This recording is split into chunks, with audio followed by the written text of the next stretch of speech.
కానీ వీళ్ళు నిలబడితే బీసీలు ఓట్లేయాలి ఊర్ల పొంటి. బీసీ ప్రజలారా, ఒక బీసీ తల్లి పాలు దాగినటువంటి బిడ్డలుగా ఈ దుర్మార్గులు మన రిజర్వేషన్ ఇవ్వడానికి ఎంత యాతన పెడతా ఉన్నారో చూసిరు కదా. ఈయన చేతిలో ఉన్న ఇద్దరు పిల్లల నిబంధన ఎత్తేస్తేందుకు కూడా ఈయనకి ఇష్టం లేదు.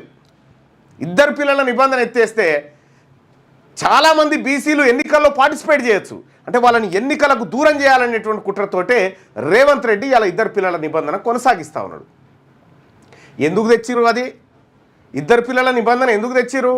దేశంలో జనాభా పెరిగిపోతుంది కాబట్టి లోకల్ బాడీ ఎన్నికల్లో పోటీ చేసేటువంటి వాళ్లకు ఇద్దరు పిల్లలు మాత్రమే ఉండాలి అనేటువంటి నిబంధన తీసుకొచ్చారు.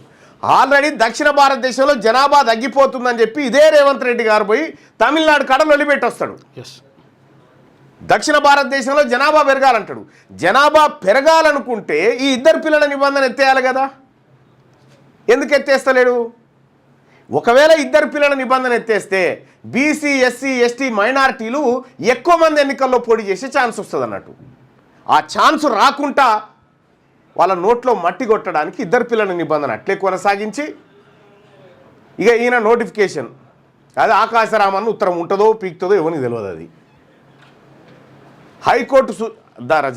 హైకోర్టు సూచనల మేరకు హైకోర్టు తుది తూర్పుకు లోబడి వ్యవహారం చేయాలని చెప్పింది. పేరుకు నోటిఫికేషన్ ఇచ్చినట్టు యాక్టింగ్ చేసినా మళ్ళీ అసలైన కథ 9 తారీఖు నుంచి ఉంటుందని ఎలక్షన్ కమిషన్ చెప్పింది. అంటే కంప్లీట్గా ఈ ఎన్నికలు హైకోర్టు తీర్పు పైన డిపెండ్ అయి ఉన్నాయి. హైకోర్టు తీర్పు పైన డిపెండ్ అయి ఉన్నాయి. ఈ డిపెండ్ అయినటువంటి ఎన్నికల్ని మేము నిర్వహిస్తామని వీళ్ళు ముందుకు పోలేరు. ఆ 8 తారీఖు కథ తేలేదాకా